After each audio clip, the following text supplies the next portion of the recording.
Pemirsa, Kementerian Kelautan dan Perikanan atau KKP mendorong penguatan branding atau merek dagang perikanan Indonesia ke kancah internasional sebagai produk yang beragam, aman, alami, dan berkelanjutan untuk menarik para investor. Berdasarkan data nilai ekspor produk hasil perikanan Indonesia di tahun 2021 yang mencapai 5,7 miliar dolar Amerika atau sekitar 90 triliun rupiah, kita ingin tahu bagaimana untuk tahun ini 2022 dan juga tahun-tahun depan. Kita sudah tersambung saat ini dengan Pelaksana Tugas Direktur Jenderal Penguatan Daya Saing Produk Kelautan dan Perikanan Kementerian Kelautan dan Perikanan, Ibu Is Hartini. Ibu Is, selamat pagi. Pagi, Pak Leo. Ya, Bu Is, kita tahu bahwa tahun lalu 2021 ekspor produk perikanan Indonesia sekitar 90 triliun rupiah, itu 5,7 miliar dolar, ditargetkan 2024 Bu menjadi 7 miliar dolar. Pertanyaannya bagaimana ini bisa dilakukan dengan penguatan brand atau image produk perikanan Indonesia, Bu Is? Ya, baik. Makasih Pak Leo. Ya. Indonesia itu adalah negara yang punya potensi perikanan yang luar biasa ya, dengan komoditas ikan-ikan tropis yang sangat beragam.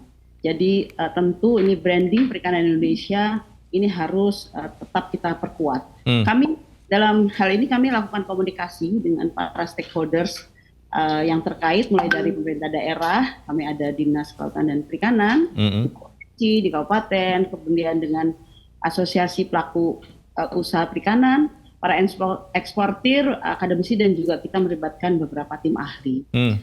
Saat ini kita sudah punya sebenarnya tagline branding seafood Indonesia, yaitu Indonesia Seafood Naturally Diverse, ya, dengan subtagline-nya adalah Safe and Sustainable. Nah, untuk media promosi dan informasi mengenai branding nasional ini untuk promosi produk serta untuk eksportir perikanan Indonesia, kami punya website www.indonesiaseafood.id, ya, di situ bisa teman-teman lihat. Nah, produk turunannya ada juga branding nasional, kita juga punya branding untuk komoditas-komoditas perikanan Indonesia, ya, yang kita koordinasi bekerjasama dengan para asosiasi. Sebagai contoh, untuk produk rumput laut kita punya yang namanya Indonesia Seaweed, ya, Natural Solution to the World. Gitu. Ini ownernya yaitu Asosiasi Industri Rumput Laut Indonesia atau ASTRO. Ya, ini juga sudah di launching. Kemudian juga untuk komoditas pangasius, ya, pangasius itu ikan patin. Ada Indonesian Pangasius, itu juga branding kita bersama Asosiasi Pengusaha Catfish Indonesia (APCI). Kemudian ada juga untuk tuna, Pak Leo, Indonesia Tuna. Ikan tuna. Ya, Sustainable by Tradition, One by One. Ya, itu juga ownernya itu adalah Asosiasi Perikanan Pool and Line and Handline Indonesia (API2I). Dan juga ada satu lagi, ada juga khas kita, yaitu udang, Indonesia Shrimp. Discover the taste of 17,000 island. Itu bersama Asosiasi Pengusaha Pengolahan dan Pemasaran Produk Perikanan Indonesia (AP5I) dan Forum Udang Indonesia. Baik, Bu Is. Ini yang Ibu sudah jelaskan ini sangat menarik, tapi jujur saya pun baru tahu sekarang, Bu.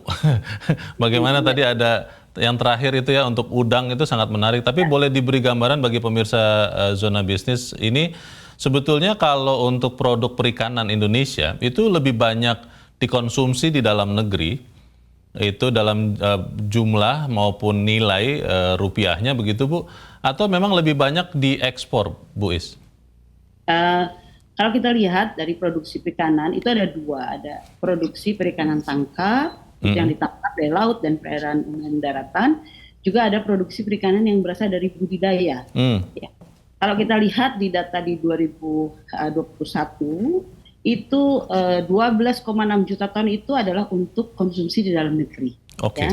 Untuk ekspor itu kurang lebih sekitar 2,5 juta ton. Jadi banyak dikonsumsi di dalam negeri. Ini juga untuk meningkatkan angka konsumsi ikan kita di Indonesia supaya generasi kita, SDM kita, Indonesia ini jadi cerdas, kuat, gitu ya, sehat.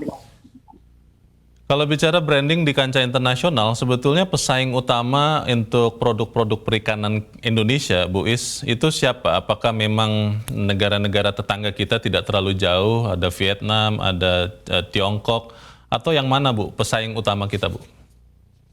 Pesaing ini kita melihatnya berbagai komoditas ya. Kalau untuk udang itu ada Ekuador ya, India menjadi pesaing kita. Sama untuk ekspor yang ke Amerika. Termasuk negara tetangga juga Thailand, Vietnam juga menjadi pesaing kita. Latin seperti itu. Jadi tergantung dari komoditas-komoditasnya. Namun kan ini selalu kita analisa, gitu ya, kita analisis di mana kita bisa merebut pangsanya. Ya. Kalau bicara produk unggulan tadi, Ibu sudah sempat sebut beberapa, Ibu ya, jenis-jenis ikan atau produk hasil lautnya yang paling diunggulkan dan akan terus didorong oleh Kementerian Kelautan dan Perikanan supaya punya brand yang sangat diketahui oleh masyarakat internasional itu yang mana, Bu? Apakah udang atau ikan yang lain atau yang mana, Bu Is? Begini, kalau hasil dari perikanan tangkap gitu ya dari laut itu memang ikan-ikan tuna juga termasuk udang, tuna, tongkol, cakalang itu adalah komoditas-komoditas andalan, termasuk juga rajungan, kepiting itu nilai ekspornya cukup besar ya, apalagi ikan. Kalau untuk budidaya, Kementerian Kelautan dan Perikanan saat ini punya program basis ekonomi biru itu perikanan budidaya itu akan bekerja atau fokus di beberapa komunitas 4 yaitu udang, kemudian lobster, kepiting dan rumput laut. Itu yang akan kita fokuskan. Oke, udang, lobster, kepiting dan rumput laut. Menarik sekali. Kalau tadi dengar juga dari Ibu Is kan ada semacam tagline atau semboyan begitu ya, bahwa Indonesia mengedepankan produk hasil lautnya, produk hasil ikan dan perikanannya aman dan berkelanjutan. Ini apakah memang itu adalah dalam tanda petik celah yang mungkin sering diserang begitu, Bu, atau dipakai juga oleh pesaing Indonesia, atau seperti apa, bisa dijelaskan, Bu? Iya, Pak Leo, sekarang masyarakat gitu ya, maupun pasar global untuk produk-produk itu sudah berkelanjutan ya. Tidak lagi diproduksi dengan cara-cara yang tidak berkelanjutan, tidak ramah lingkungan. Itu Kementerian Kelautan dan Perikanan ini sudah menetapkan 5 strategi utama implementasi blue economy yang selalu mengedepankan ekologi menjadi panglima. Sebagai salah satu contoh gitu dari 5 strategi ekonomi yang blue economy untuk perluasan wilayah konservasi laut. Itu untuk menjaga wilayah konservasi sebagai tempat pemijahan ikan sehingga bisa ada keberlanjutan. Dan penangkapan ikan secara terukur berbasis kuota di setiap zona penangkapan. Itu juga untuk menjaga supaya SDI, sumber daya ikan kita berkelanjutan, tidak ada lagi penangkapan secara berlebihan. Yang budidaya juga sama seperti itu, semua dilakukan dengan cara-cara yang ramah lingkungan. Termasuk kita menjaga wilayah pesisir dan pulau-pulau kecil dari potensi kerusakan akibat kegiatan ekonomi yang tidak terkendali. Termasuk kita juga fokus untuk penanganan sampah plastik di laut melalui program. Itu Pak. Baik, Bu Is, kita di tahun lalu kan 2021 tercatat pengekspor ke-11 ya di dunia. Ada target, Bu, kalau tadi ada target ekspornya di 2024 menjadi $7 miliar yang kita baca di pemberitaan. Itu artinya Indonesia akan ada di posisi keberapa, Bu, di tahun 2024? Kalau benar tadi targetnya adalah $7 miliar, Bu Is. Iya, gini ya, posisi sekarang memang setiap tahun bergerak ya, tergantung negara pesaing yang lain gitu ya. Di 2019 kita pernah masuk di 10 besar, gitu ya, 2020 juga begitu. Kemudian ya ada perubahan pasar global, ada juga COVID dan di 2021 nih posisi kita di 11 ya, di 11 eksportir produk perikanan global. Tapi kalau kita lihat dari neracanya, yaitu perbandingan antara ekspor dengan impor, kita ada di peringkat ke-6 ya, setelah Norwegia, India, Ekuador, Vietnam.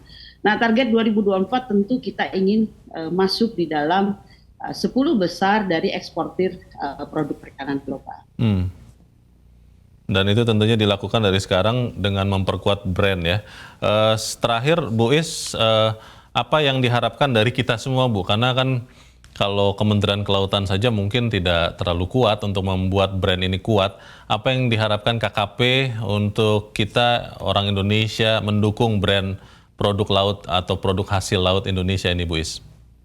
Ya, jadi Pak Leo, untuk branding produk tentu kita sama-sama lakukan sosialisasi secara masif ya Pak ya. Yeah. Baik di dalam maupun terutama keluar, sehingga semua orang mengenal produk-produk perikanan yang tadi saya bilang safe dan sustainable itu. Kemudian tentu dari para pelaku usaha, para asosiasi itu juga kami mohonkan dukungan untuk bisa bekerja sama dengan pemerintah, dan juga melibatkan media tentunya untuk bisa sama-sama mendukung kesuksesan hari ini. Baik. Dan juga kami juga koordinasi terus dengan teman-teman kita di luar, di KBRI, teman-teman Diaspora, untuk juga menyuarakan hal yang sama. Baik, kita dukung sama-sama tentunya penguatan brand produk laut Indonesia, karena kita masih ingat ya Bu Is, nenek moyangku orang pelaut begitu kan, yang harusnya kita sama-sama mengkonsumsi produk laut ini. Sukses untuk branding produk internasionalnya di PLT Dirjen Penguatan Daya Saing Produk Kelautan dan Perikanan KKP, Ibu Is Hartini. Terima kasih Bu sudah mencerahkan kami. Selamat pagi. Pagi, Pak. Terima kasih.